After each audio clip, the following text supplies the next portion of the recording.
자, 우리는 지금 에스겔서를 지금 보고 있는데요. 에스겔서는 1부, 2부, 3부, 4부까지 우리가 생각해 볼 수가 있는데 1부는 이스라엘에 대한 심판입니다. 24장까지가 그래요. 그리고 25장부터 32장까지가 이스라엘 주변에 있는 나라들에 대한 심판, 이방 나라에 대한 심판이에요. 그래서 33장부터는 또 이제 회복에 대한 말씀을 지금 주고 계시는 거거든요. 그래서 이제 우리가 35장까지 지금 우리가 이제 이르게 되었는데 34장에서 말씀에 다윗을 보내주시겠다고 약속을 하셨죠.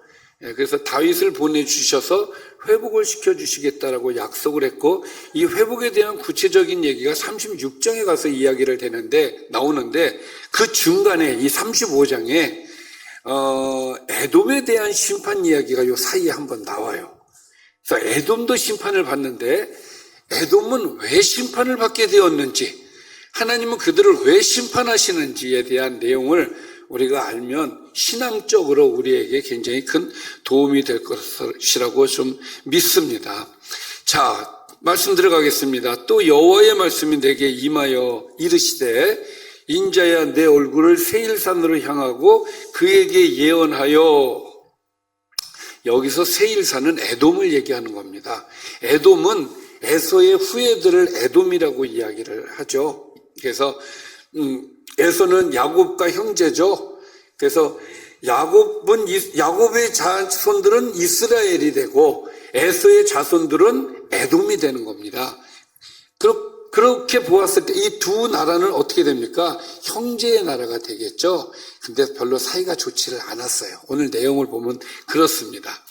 인자야 너의 얼굴을 세일산으로 향하고 그에게 예언을 하라. 자, 하나님께서 내 얼굴을 세일산으로 향하라는 말씀은 에돔의 죄를 외면하지 않으시고 에돔의 죄도 물으시겠다, 이런 의미예요. 자, 3절에 보니까 이르기를 주 여호와께서 이같이 말씀하시되 세일산아 내가 너를 대적하여 내 손을 너 위에 펴서 내가 황무지와 공포의 대상이 되게 할 것이다, 이렇게 얘기를 하셔요. 내가 너를 대적하겠다. 여러분, 하나님이 우리의 대적이 되면 망하는 겁니다. 그건 뭐 더 이상 볼 것도 없어요. 그냥 완전히 폭망입니다. 다른 거는 살 가망성이 있는데 하나님의 대적이 되면 완전히 망하는 거예요. 그래서 하나님께서 에돔을 향해서 하시는 말씀이 너는 나의 대적자다, 이 얘기예요. 그래서 내 손을 펴서 네가 황무지와 공포의 대상이 되게 할 것이다. 황무지가 된다라는 얘기는 보통 이제 전쟁을 일으키셔서 전쟁을 통한 황무지가 되어지는 것을 이제 의미를 하는 것인데, 그리고 전쟁을 통한 이제 공포를 그들에게 주시겠다라고 하는 말씀이죠. 그래서 내가 너의 성읍들을 무너뜨리며 내가 황폐하게 될 것이다 예요. 심판의 목적이 거의 대부분 뭐였죠? 그렇죠. 내가 여호와인 줄을 알게 하겠다. 여기도 똑같은 말씀이에요. 내가 나를 여호와인 줄 알 것이다. 왜냐하면 하나님을 무시했기 때문에 오는 행동들이에요. 다 하나님을 존중하지 않고 무시했기 때문에 하나님께서는 그래, 내 심판 한번 받아봐. 그러면 너는 이제 정신 차릴 거야. 내가 하나님인지 그때는 알겠지. 그런 의도를 가지고 하나님은 하나님의 이름을 높이기 위해서 하나님께서 심판도 하시는 거예요. 그러니까 하나님께서 하시는 모든 액션들은 다 하나님 자신을 높이시기 위한 액션들이에요. 그것이 심판도 예외가 되지 않습니다. 심판을 통해서 무엇을 알려주고 싶은 것이냐? 내가 여호와인 것을 알려주시는 겁니다. 할렐루야. 네. 그래서 그러면은 왜 하나님께서 심판을 하시려고 하시느냐? 5절. 내가 옛날부터 한을 품고 이스라엘 족속의 환난 때 곧 죄악의 마지막 때에 칼의 위력에 그를 넘겼도다. 자, 하나님께서 왜 에돔을 대적으로 생각하시느냐 보니까, 자, 옛날부터 한을 품었다는 거예요. 누구에게? 이스라엘에게. 누가? 에돔이 이스라엘을 향해서 한을 품었다는 거예요. 그리고 그 한을 품고 있다가 이스라엘 족속이 환난을 받을 때, 그러니까 이스라엘이 망할 때예요. 망할 때, 바벨론 침공에 의해서 망할 때, 곧 죄악의 마지막 때에 칼의 위력에 그들을 넘겼다. 그러니까 에돔이 이스라엘의 어려움을 당할 때 옆에서 도움이 아니라 오히려 함께 가해를 해서 망하는데 옆에서 힘을 실어주는 상황을, 그런 일을 했기 때문에 하나님께서 심판하시겠다는 거예요. 그러니까 무슨 얘기냐? 이스라엘을 힘들게 했기 때문에, 이스라엘이 망하는 것에 네가 옆에서 협조를 했기 때문에 나는 너를 심판할 거야, 이 얘기가 되는 거예요. 그러면 우리가 이 말씀을 통해서 한 가지 정말 생각해 볼 수 있는 것은, 하나님은 내 백성이, 물론 하나님의 매를 들어서 내 백성이 지금 망하고 있지만, 그럼에도 불구하고 내 백성을, 남이 내 백성을 치고 내 백성을 괴롭히고 힘들게 하는 것은 하나님이 참지를 못하시는 거예요. 참, 그러고 보면 우리가 하나님을 이해할 때, 우리가 부모 자식 간의 관계를 생각해 보면 참 이해하기가 너무 쉬운 것 같아요. 자식이 말을 안 들어서 부모가 매를 듭니다.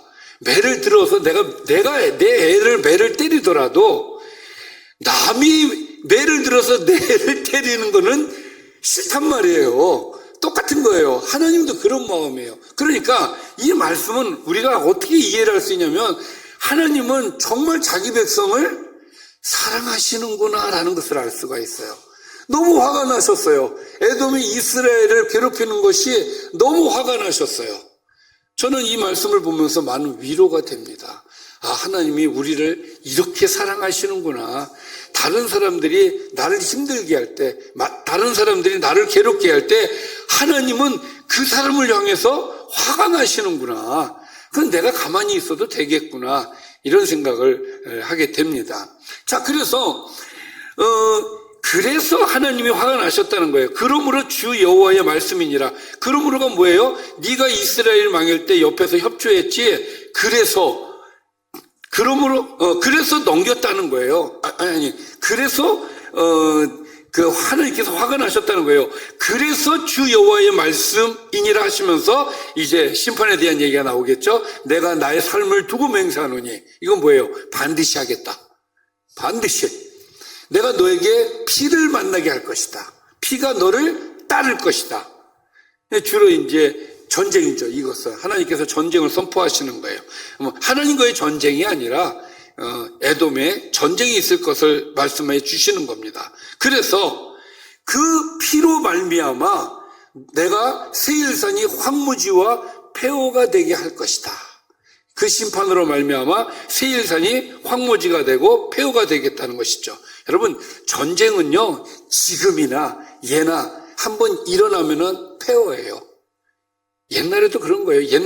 옛날에는, 지금은 이런 우리가 이런 돌을 가지고 집을 짓고 하니까 이게 무너지는 데는 애로사항이 많을 것 같지만, 또 이 집을 잘 짓는 만큼 지금은 어떻습니까? 폭탄이 날라와서 그냥 다 파괴를 시키고 폐허를 만들잖아요. 옛날에는 이런 돌들로 만드는 집들이 아니었잖아요. 그냥 불 지른단 말이에요. 다니면서 불 지르고 아주 그냥 마을을 초토화시키고 떠나거든요. 칼로 사람들 죽이고, 여자들은 붙잡아서 가고, 나머지는 전부 다 불태워 없애고 아주 폐허를 만든단 말이죠. 그러니까 전쟁은 예나 지금이나 폐허예요. 우리 옛날에 6.25 터지고 나서 그때의 그 사진들을 보면 우리나라가 전체가 다 그냥 폐허잖아요. 그런 것처럼 지금은 에돔이 그런 에돔을 그렇게 폐허로 만드시겠다고 하시는 것이죠.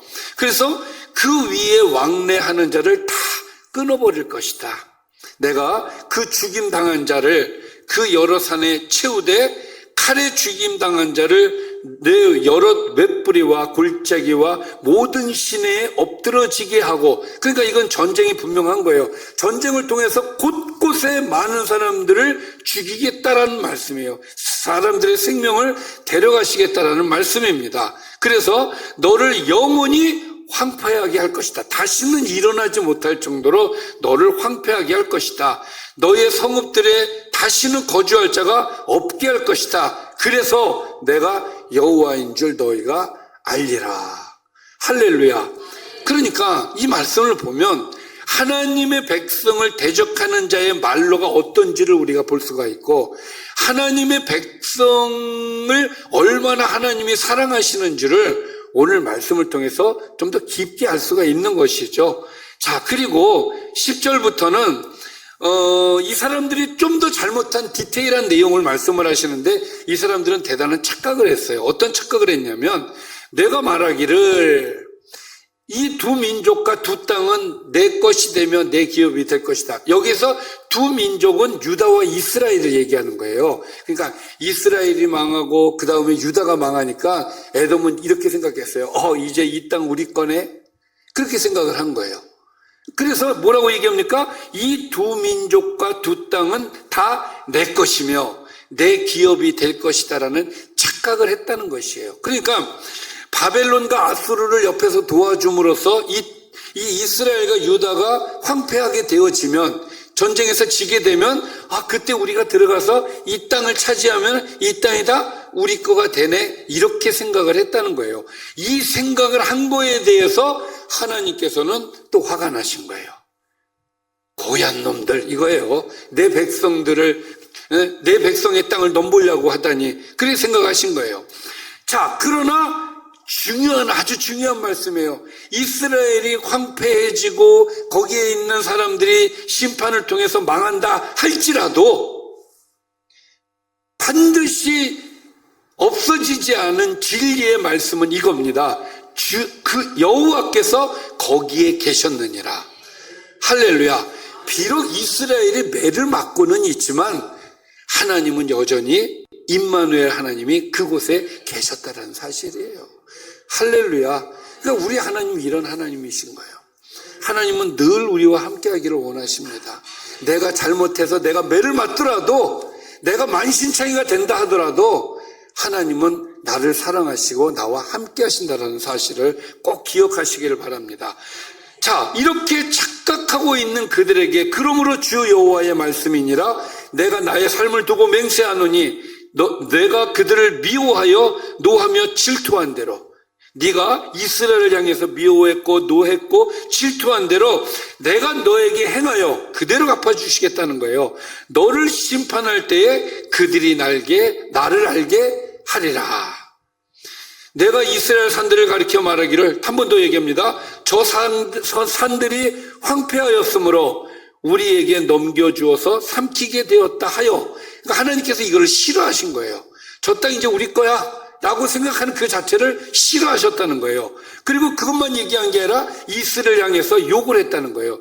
욕을 하는 모든 말을 나 여호와가 들은 줄을 네가 알 것이다. 그러니까 이스라엘에 대한 미움과 노여움과 질투와 그런 모든 것들이 우리가 잘못했구나, 하나님께서 깨닫게 하시겠다는 거예요. 절대 우리가 건드려서는 안 되는 사람들이 있는데 그 사람들은 하나님의 백성들이다, 이것을 깨닫게 하신다는 거예요.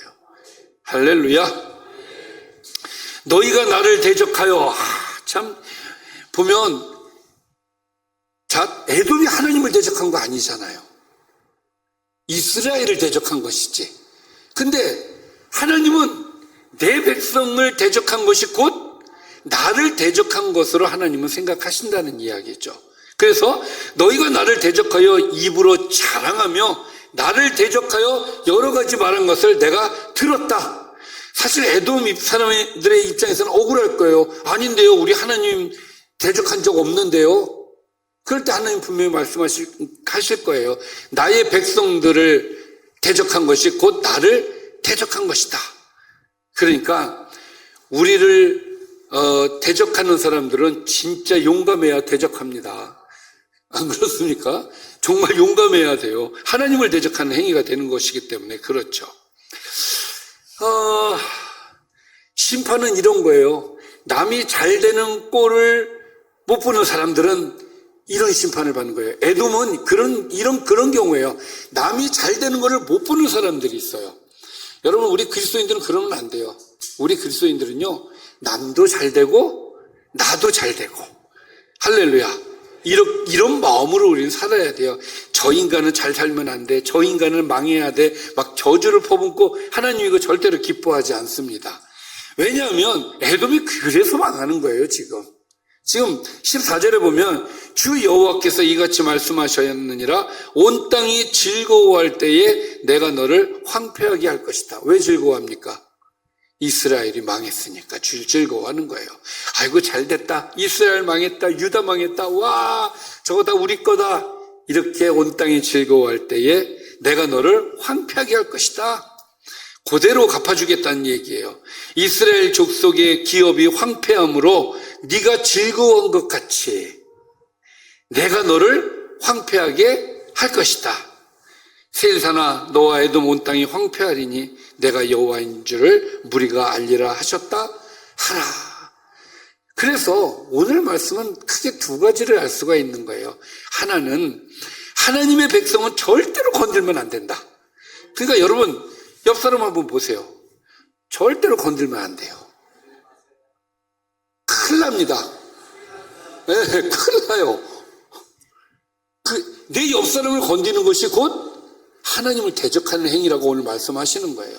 절대로 형제들은 사랑의 대상이지 오늘 여기서 얘기하는 것처럼 노여움과 질투와 미움의 대상이 아니다 이거예요. 사랑의 대상입니다. 하나님, 우리가 서로 사랑할 때 하나님께서 우리에게 복을 주시고 우리가 서로를 미워할 때 우리에게 심판하신다. 이 얘기가 오늘의 말씀이고, 두 번째는 하나님이 참 자기 백성을 이렇게 사랑하시는구나. 내 백성이 남들한테 괴롭힘 당하는 것을 너무너무 싫어하시는구나. 이것을 우리는 깨달아야 될 줄 믿습니다. 하나님이 나를 사랑하신다는 거예요. 내가 다른 데 가서 사랑받고 이쁨받고 이걸 하나님이 원하시는 거예요. 근데 어디에서 막 무슨 일을 하는데 나를 미워하고 공격하고 그러면 하나님께서 가만히 계시지 않으신다는 거예요. 저는 이것을 믿습니다. 그래서 원수가 없는 건 우리에게 있지 않아요. 그냥 하나님께 맡기고 그냥 나는 나대로 살면 되는 겁니다. 누가 나를 괴롭히고 나를 힘들게 해도 너 나한테 그랬지. 넌 내가 가만 안 둬. 너는 죽을 거야. 언젠가 내가 너를 이런 얘기 우리 많이 하지 않습니까? 절대로 그리스도인들은 그러면 안 되는 거예요. 하나님 그거 기뻐하지 않으세요. 그건 누가 하시는 거예요? 하나님이 하시는 거예요. 그런데 우리는 감정이 사실은 내가 당했으니까 내가 갖고 싶잖아요. 근데 그거를 누를 수 있어야 되는 것이 그리스도인인 거예요. 그래서 원수를 사랑하라고 하시는 말씀이 그래서 우리에게 주시는 겁니다. 원수 갚지 말라는 얘기예요. 내가 할게. 너는 피 묻히지 마. 그거 내가 할 거야. 너는 사랑만 해. 너는 그냥 온실 속에 화초처럼만 있어. 피 흘리는 거는 내가 할 거야. 그러니까 너 남 미워하지 마. 사랑해야 된다. 이것을 하나님께서 원하신다는 사실을 분명히 여러분들 아시고 미움의 대상이 있으면 절대로 다 내려놓으세요. 그거 힘들지만 기도하면 됩니다. 내려놓을 수 있어요. 하나님, 저 내려놓고 싶어요. 기도하세요. 이거 내려놓을 때요, 정말 눈물 나옵니다. 왜 눈물이 나오는지 아세요? 내려놓기 싫거든. 진짜 내려놓기 싫잖아요. 근데 내려놔야 되니까 너무 억울해서 눈물이 나와요. 그래도 그 눈물은 필요한 눈물인 거예요. 그렇게라도 여러분들 기도하셔서 다 내려놓고 하나님께 다 맡기시기를 바랍니다. 오늘 말씀은 하나님은 우리를 뜨겁게 사랑하시고 우리의 대적을 대적자로 삼으신다라는 그런 말씀이었습니다.